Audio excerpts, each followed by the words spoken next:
1 year of war in Ukraine. Hundreds of missiles launched, tens of thousands killed, and millions are refugees. As Ukrainians struggle through winter, President Volodymyr Zelenskyy vows to keep fighting. But will the massive support for Ukraine endure? Or are negotiations imminent? I'm Andrea Sankey, and today's newsmaker is the war in Ukraine.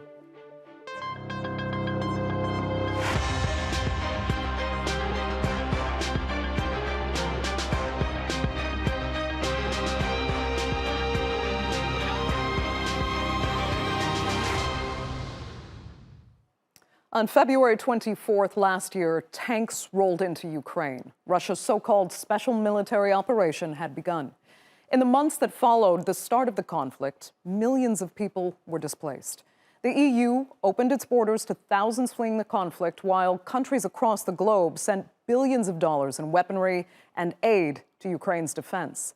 It's become the largest European assault since World War II and has galvanized the West against Russia.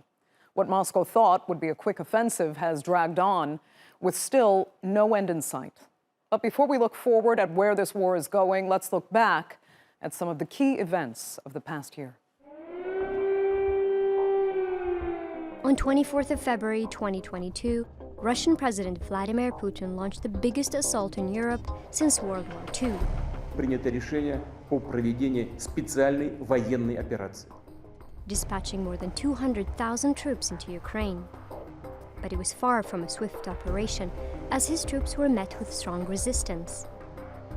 In March, Russia withdrew its forces from Kiev and shifted its focus to the eastern Donbas region, where pro-Russian separatists have been fighting since the 2014 annexation of Crimea. And Russia took control of the city of Kherson and its surrounding province, including the largest nuclear plant in Europe. The Russian pullback from the capital revealed what many people feared: potential war crimes. Mass graves with bodies of hundreds of civilians were found in the city of Bucha, often with signs of torture. In May, following a 3-month siege, Ukrainian fighters surrendered the Azovstal steel plant, the last stronghold in Mariupol, which became a symbol of Ukrainian resistance.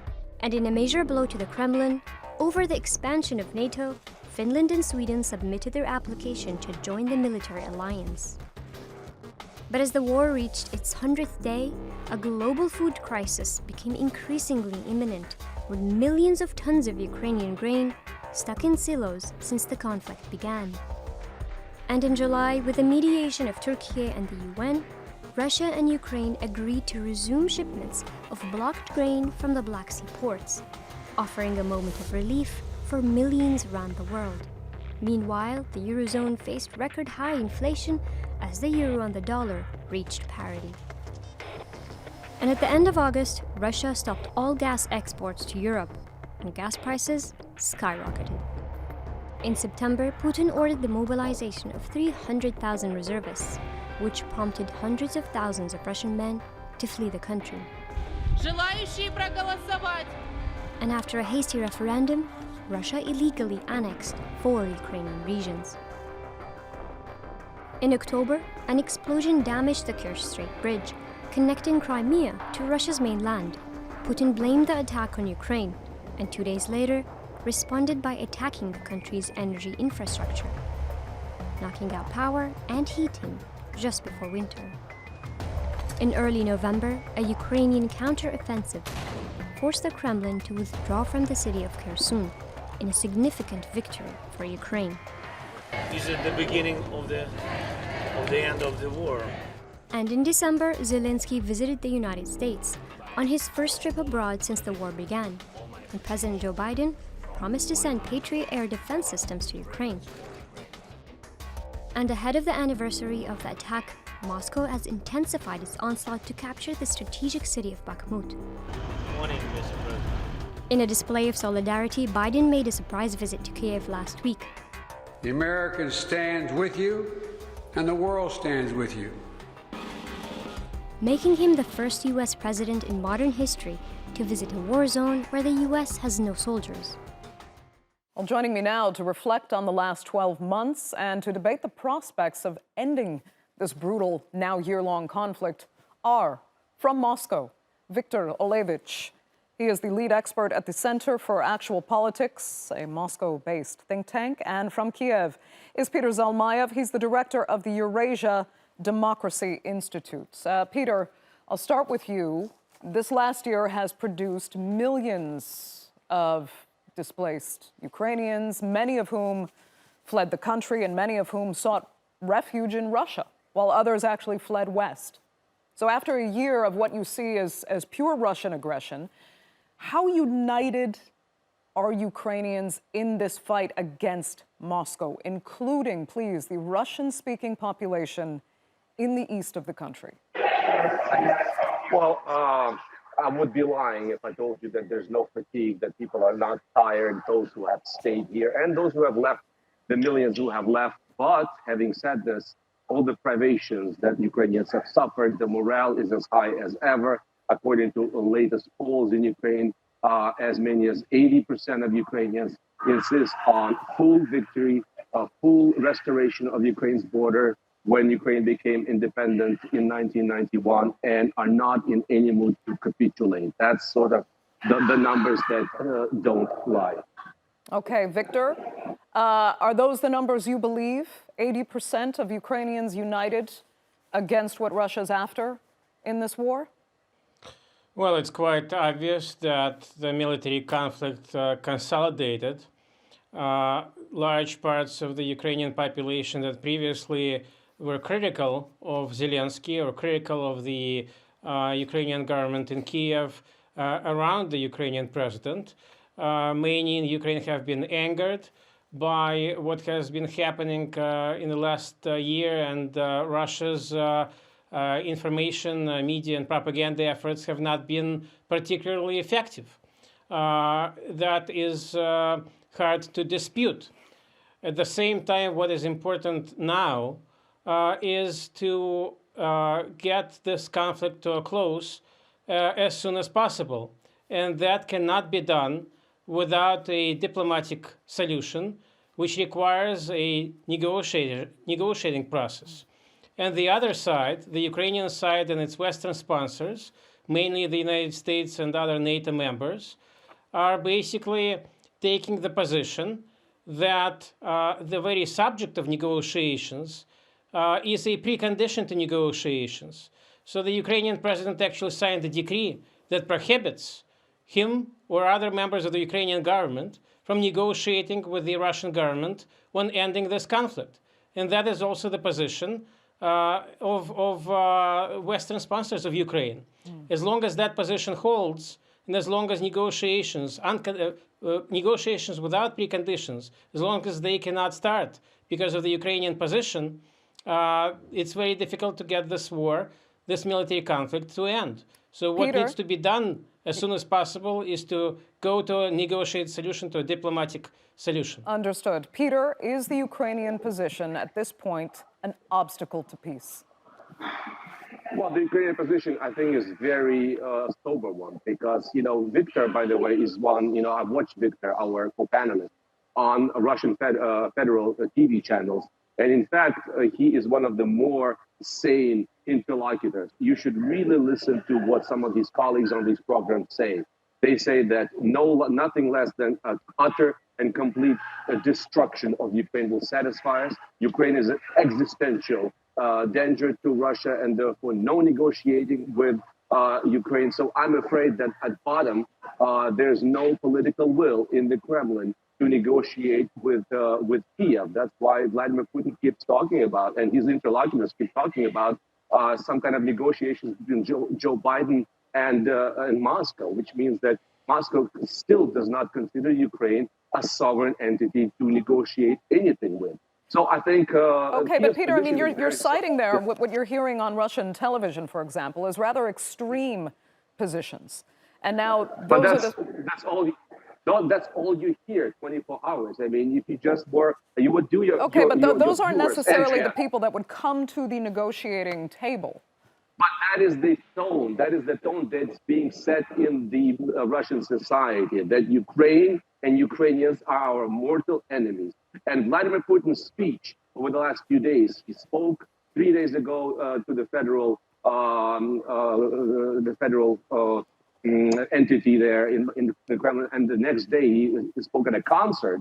And if you listen to him, you would get the idea that Russia is settling in a long, protracted war, sort of the state of continuous war with Ukraine. And so I'm not hearing any genuine desire on the part of Moscow to come to terms with Ukraine. Okay, but Peter, would you accept that sometimes the tone being set, what you say is in Russian society right now, and sometimes the media likes to feature the extremes because it makes for better television sometimes, as you've seen, they, again, don't reflect what goes into actual diplomacy. So why doesn't Ukraine at least sit down with the diplomats at the table? At this point, Andrea, I will respond to that. At this point, the understanding is that Vladimir Putin would not mind sitting down, in fact, with Ukrainians, not directly, but with other, interlocutors, Western backers of Ukraine, in order to freeze this conflict. And everyone understands now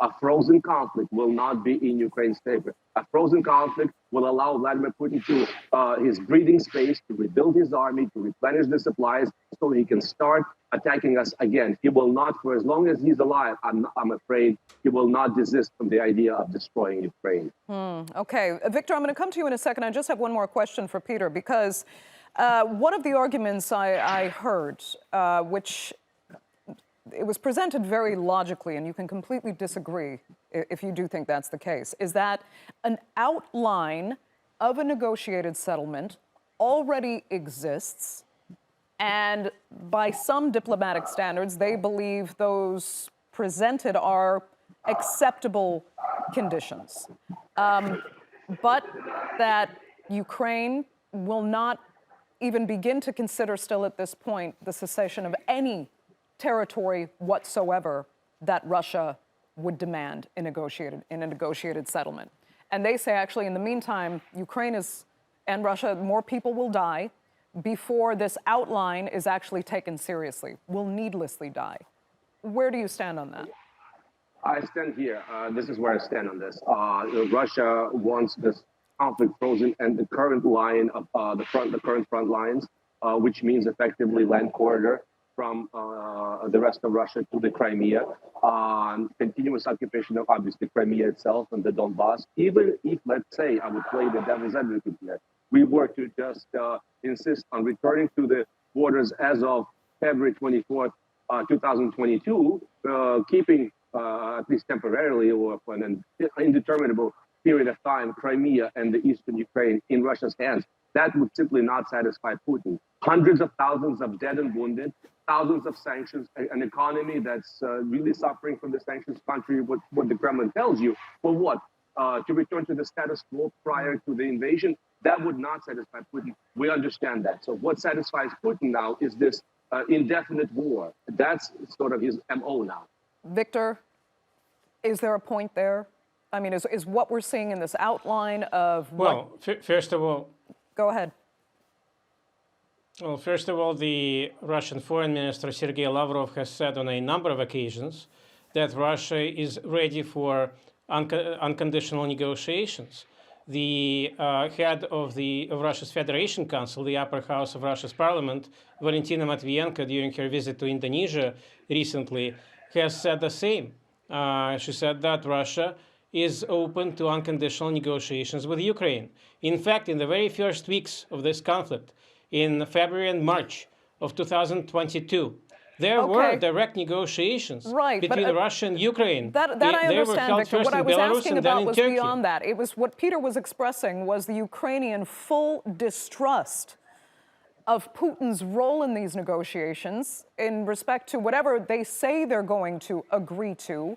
It won't matter ultimately. They will go forward to take more, so that they are just not negotiating in good faith, no matter what is ultimately put down on paper. Are they right to have those doubts, to say that Russia and Putin cannot negotiate in good faith because they can't be trusted? We're talking about the possibility of negotiations between two warring sides. Negotiations are not held between sides that like each other or that feel sympathy or trust towards each other. Negotiations are held to end conflicts between sides that may have the worst, the most antagonistic feelings towards each other, may distrust each other. And that is why questions of trust building and making sure that there are security guarantees on both sides, these questions are the subject of such negotiations. So just saying that one side does not trust the other side and the other side does not trust every side does not trust the other side, this is a non-starter. No conflict would ever end in a negotiated solution if each side would just say that it doesn't trust the other side. Peter, fair point. We have point. seen many conflicts, the Korean War, other wars, end in negotiated solutions. And they ended through dialogue, and they ended through diplomacy. So at this point, it is quite obvious for Moscow that its initial goals, the initial goals of the special military operation, are probably unachievable.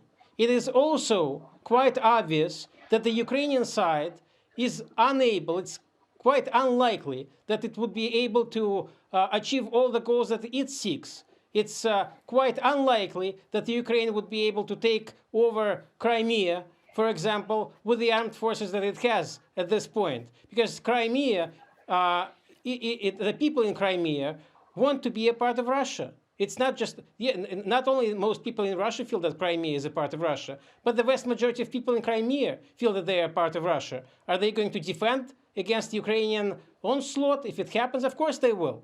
Okay. So it is quite unlikely that either Russia or Ukraine will get everything that they want from this.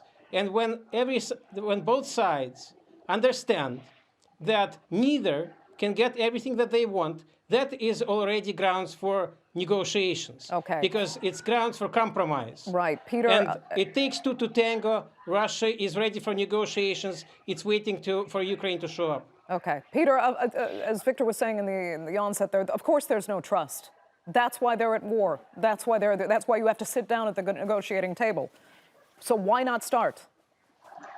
Well, let me just say, a couple of rhetorical sort of objections. One of them, early on in the war, and I was on the program in the first month, you remember, and 2 weeks into the war, if you recall, there were peace talks in Istanbul, where Sergei Lavrov said point blank, we never invaded Ukraine. So how do you negotiate with someone who refuses to even acknowledge the fact of invasion? And the other one, I will say, once again, rhetorically, Russia has already started a war with NATO. This is what you hear on Russian propaganda. This is what you hear from Vladimir Putin. We are not at war with the Ukrainians. We're not at war with Ukraine. We are at war with the entire Western world, with NATO. So how does Ukraine come to the negotiating table if ostensibly Russia is waging a holy war against the entire Western military alliance? Okay, Peter, but in the finer details, if I can put it that way, if negotiations are started, Russia has already acknowledged that there are just certain demands, one of them being, for example, the referendum it would like to hold. It seems that Russia would agree to independently observed referendums held in eastern parts of Ukraine that might vote to become part of Russia. Would Ukraine accept that? We're not there yet. I mean, where we are at this point is Russia conducted these fake referenda in Donetsk and Luhansk back in 2014-15. And now recently, a few months ago, they held these referenda in Kherson, Zaporizhia, with no accountability whatsoever. So I'm just really not at liberty to comment on any sort of other mechanism where the Russians have already conducted their referenda. They would have to first acknowledge the illegitimacy of those processes before we start to consider any other alternatives. Victor, another obstacle, as it was phrased, that I was reading about by a certain analyst who was actually going to appear on this program with us, unfortunately couldn't make it at the last minute. It said it wasn't just about, and as he put it, being an American former Army colonel. He actually characterized it more as Ukrainian obstinance that you're attesting to, but also said there's a role here for the U.S. military-industrial complex that has an interest in perpetuating this war. I'm just wondering what you make of that, or is that a bit too far off the mark? Well, just to come back for a second, those negotiations between Russia and Ukraine, the direct negotiations that were held first in Belarus and then in Turkey last year, they actually were close to producing a result. And they were actually close to ending this conflict before any escalation. There were draft agreements that were produced. They were, of course, not signed, but they were produced, they were worked on. And it was the Western side, the United States, that essentially signaled Kiev not to proceed with those talks. Those talks were they broke off, not because of Russia, but because of the other side. And of course, it's in the interest of the United States, it's in the interest of America's NATO allies to use this conflict to weaken Russia economically, to weaken Russia as a military power, and to make Russia a less stable country as far as domestic politics is concerned. And so, of course, Ukrainians, just like Russians, keep losing people, keep incurring massive economic damage, and the United States and some of its NATO allies are the main beneficiaries of this conflict, because one of their main adversaries, Russia, is becoming weaker, and they're not losing their own people. It's not Americans, not the British, not the French or the Germans dying in this conflict. It's the Ukrainians and the Russians that are the main victims of this conflict. Okay. So the United States, for a number of reasons, for political reasons, geopolitical reasons, and others, is very much interested in this conflict being going on further as long as possible. Peter, is there a more cynical role here being played by countries like the United States, as Victor says? Go ahead. This is the rare occasion where I agree with Victor that, yes, Russia is being weakened, but who is the culprit here? Who sent these troops to invade Ukraine? Vladimir Putin. He's the one who's responsible for weakening Russia. For Finland and Sweden, all these years, neutral countries right on the border with Russia, wanting to become NATO members. That's precisely Vladimir Putin's fault that this is happening. And this is his fault that America's military-industrial complex is going to grow rich. If he hadn't gone into Ukraine, it's very simple. Sorry for sounding so banal and simple. But if he hadn't gone into Ukraine, we would be where we are right now. Russia was trading with the entire world. Russia was living well. No one was going to invade Russia. And all of a sudden they changed overnight because of one man's ridiculous notions of history, and his historical mission in life. This is what's happening when you give someone, allow someone to stay in power unaccountable for 23 years. The person goes crazy and power goes into his head. Victor, a simple but valid point. It's hard to blame the United States and other parties right now for perpetuating this war when it was started by Russia. Well, look, several months before this conflict started, in fact, in December of 2021, I went on a program where I said that if such a decision is made, it would have catastrophic consequences for Russia. And here we are. But right now, it's not a question of who is to blame for what has happened and for what is happening now. It's a question of how to end this catastrophe, for both Russia and for Ukraine, because both countries are suffering immensely. The Ukraine's economy is in almost complete collapse. It has its collapse is in double digits, its GDP fall. It is being buttressed by American and European financial help. But how long after the conflict ends will that last? And people in Ukraine are suffering, people in Russia are suffering. The sooner, I repeat that the only solution to this conflict is a negotiated one. And the sooner both sides come to the negotiating table, the sooner this ends. So the blame game can go on for a long time. Russia has a formidable army, and Ukraine also has a will to fight. So this can go on for weeks, months, and years. Okay. And there will be thousands and tens of thousands and possibly more dead in this conflict. Or it can end sooner if negotiations begin as soon as possible. Peter, 30 seconds. Will this continue for years? Well, we understand that this war, if it's protracted, it's not in Ukraine's favor. Yes, I do agree with Victor that there is fatigue that sets in. But that's why Ukraine has asked for as much weaponry and as quick as possible to deal a decisive blow to the Russian forces, so they will withdraw. So this is another point of agreement, and I do also agree with Victor that we all wish for this conflict to end. I'd like to thank you both so much for being with us on this edition of the Newsmakers. Unfortunately, that's all the time we have, so thanks to our viewers for joining us as well. Remember, you can follow us on Twitter. Do be sure to subscribe to our YouTube channel. I'm Andrea Sankey. I'll see you next time.